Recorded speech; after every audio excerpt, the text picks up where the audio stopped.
52 anyos na drug suspect, arestado sa operasyon ng mga otoridad sa Matanog, Maguindanao del Norte.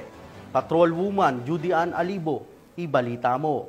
Ng Matanog PNP ang isang drug suspect matapos mahulihan ng hinihinalang shabu sa Matanog, Maguindanao del Norte nito lamang ika-24 ng Oktubre taong kasalukuyan.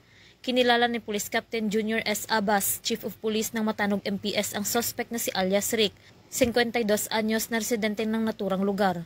Naresto ang suspect matapos maaktuhan ng mga pulis na nagsasagawa ng iligal na aktibidad na droga.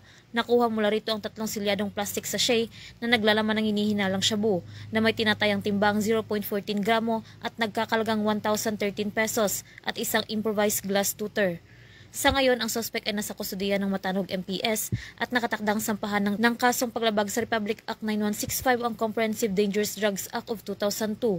Muling tiniyak ng Maguindanao del Norte PNP ang patuloy na pagsisikap para sa kaligtasan ng publiko, kalakip ng suporta sa adikain ng bagong PNP para sa bagong Pilipinas, serbisyong mabilis, tapat at nararamdaman. Mula rito sa Riyon ng Bangsamoro, ako ang inyong PNN correspondent, Patrol Woman Judy Ann Alibo, alagad ng batas, taga-taguyod ng Balitang Pulis.